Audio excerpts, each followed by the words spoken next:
All right. So I see with a lot of children, and I'm seeing different colors on the playing field. This is different clubs for the summer. What's going on? System 3 normally have a summer program where we train and practice for the whole of the summer from July, August. But this year we're changing it a little because we haven't had football for 2 years. We have decided to invite some of the clubs with junior teams to participate in a summer tournament. It began last week. So we have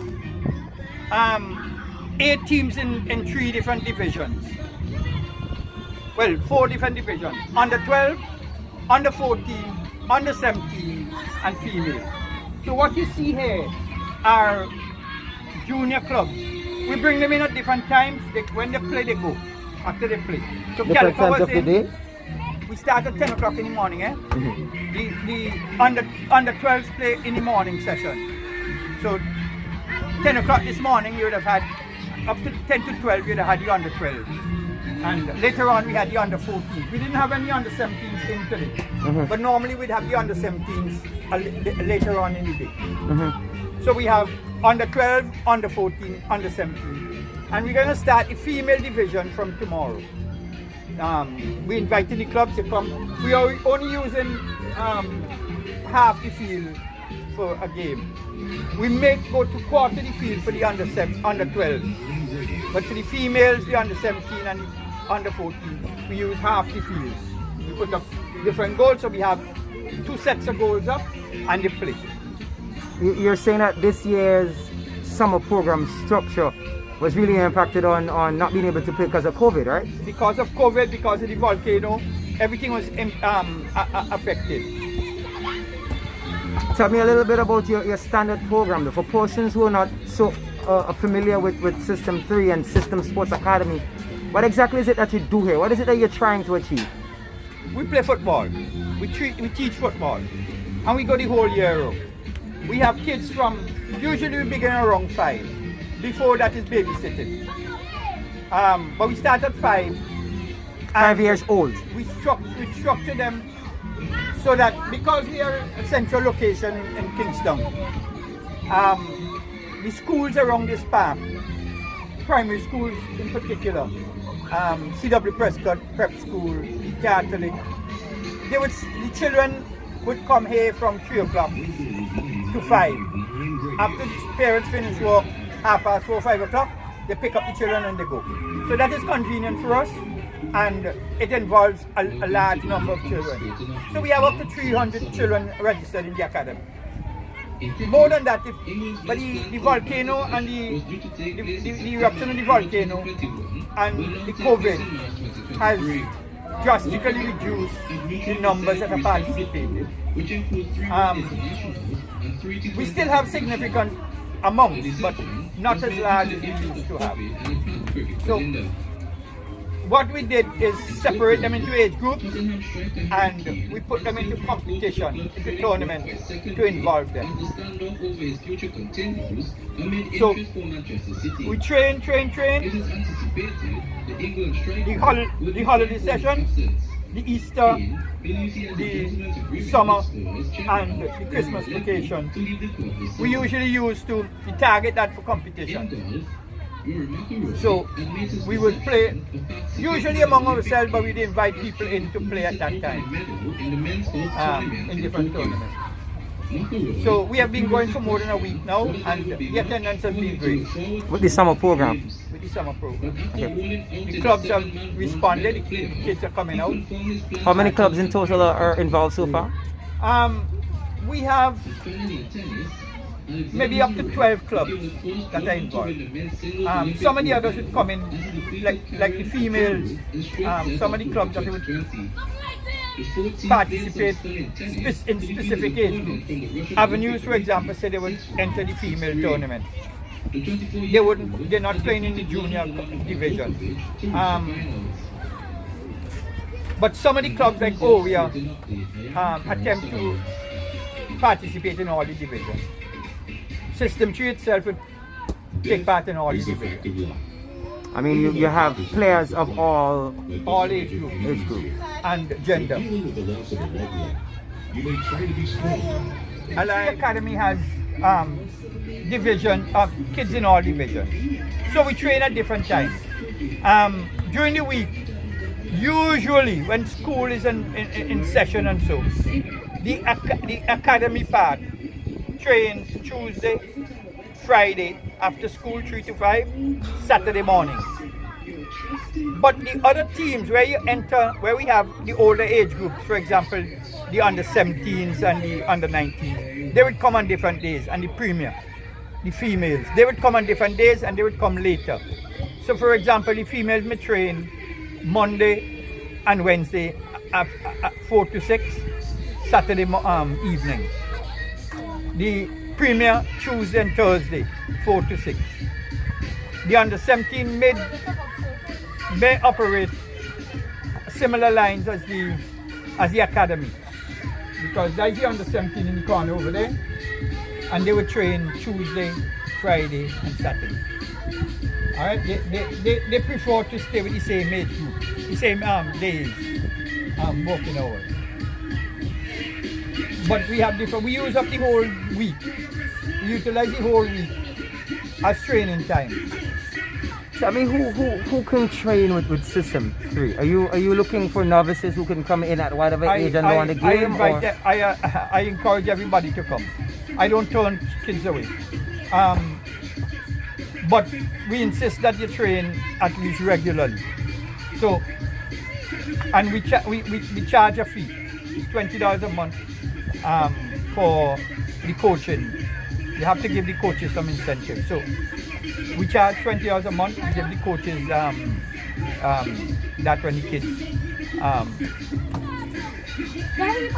come. And as it relates to the summer program, are you working with particular sponsors to make that a possibility?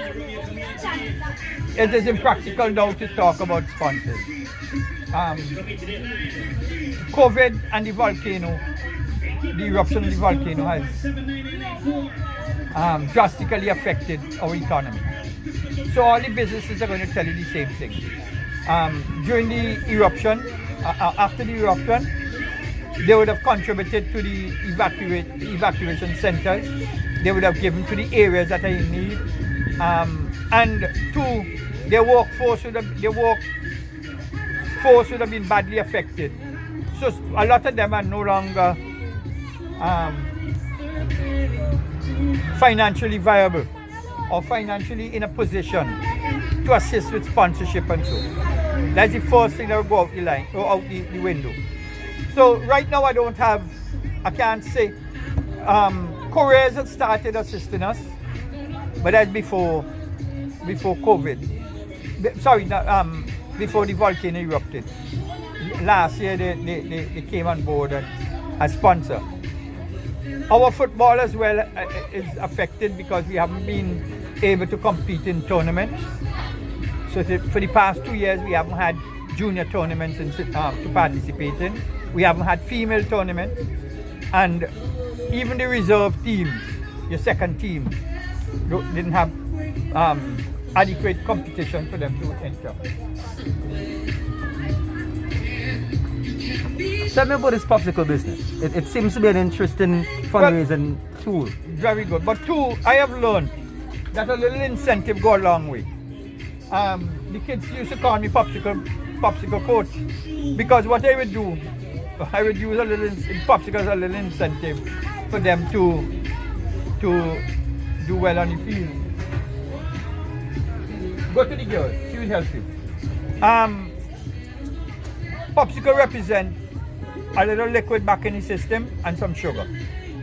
So if you're dehydrated and you're a little run down with energy, the popsicle is a great way of getting some of that recouped. So I use popsicle. Now I'm selling because the kids have been on the park all day. They need a little refreshment.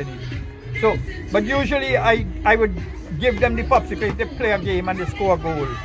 Everybody that on the winning team get a popsicle. So that's a reward for doing well. And it has worked wonders over the years.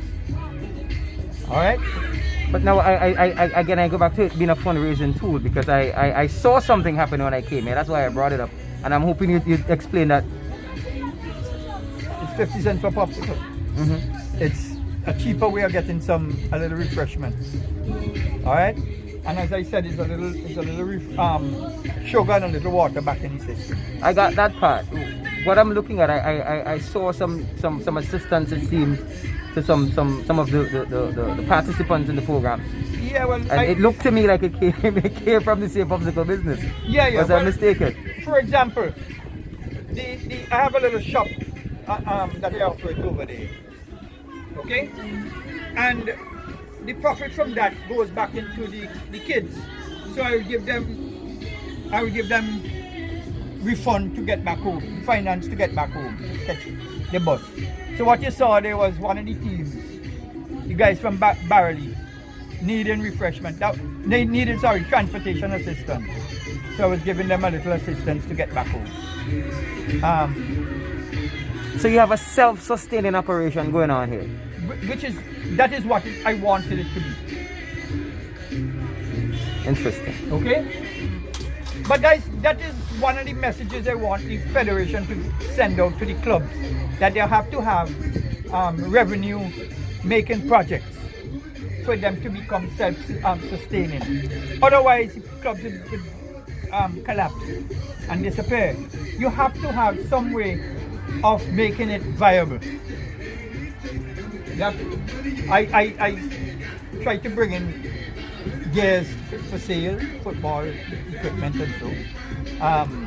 Government should give concessions on those things for these clubs, because that is one way of them making a little return to keep going. Are you saying that currently that doesn't happen? No. It's difficult sometimes. A lot of these goods are not exempted. So uniforms, for example, when they come in, they charge you. All right, and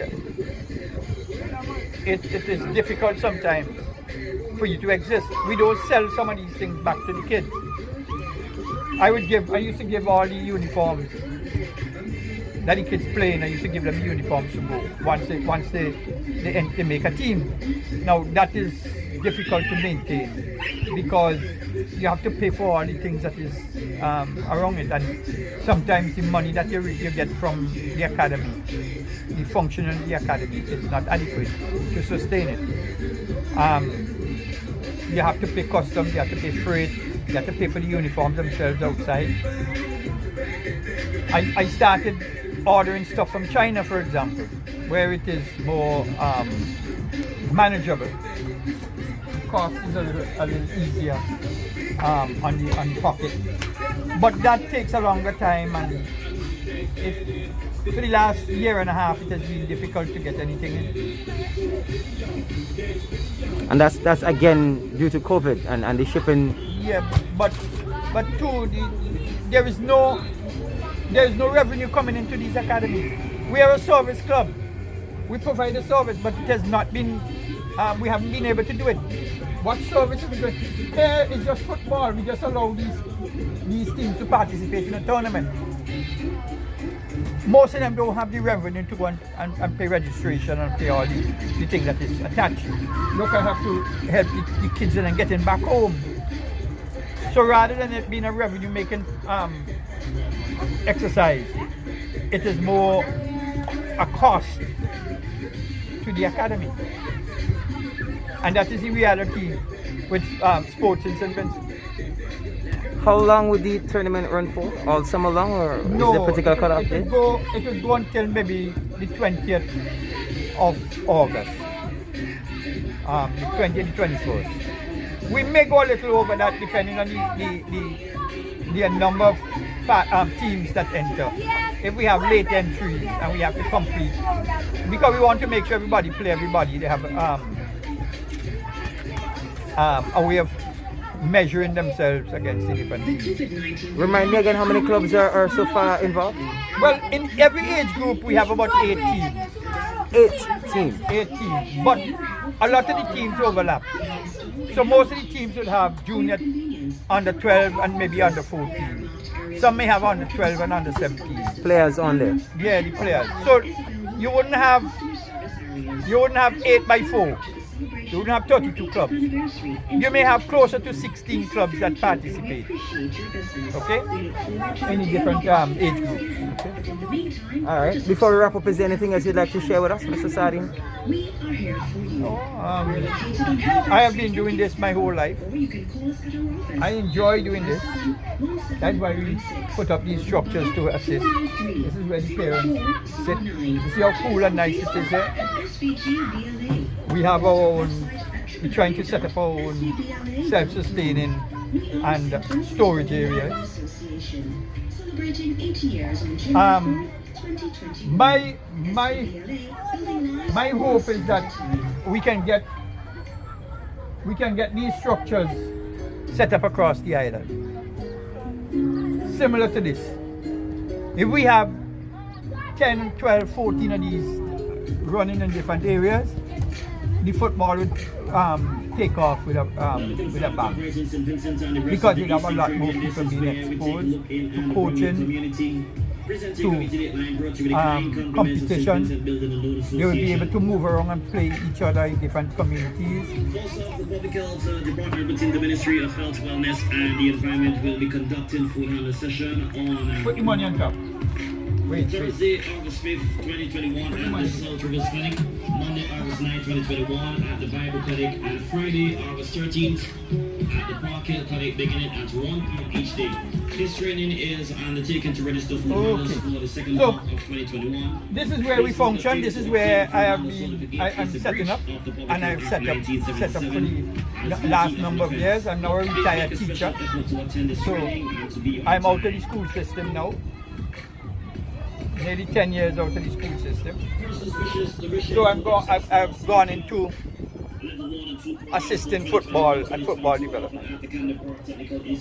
All right. Thank you so very much, and all the best to you. Thank you.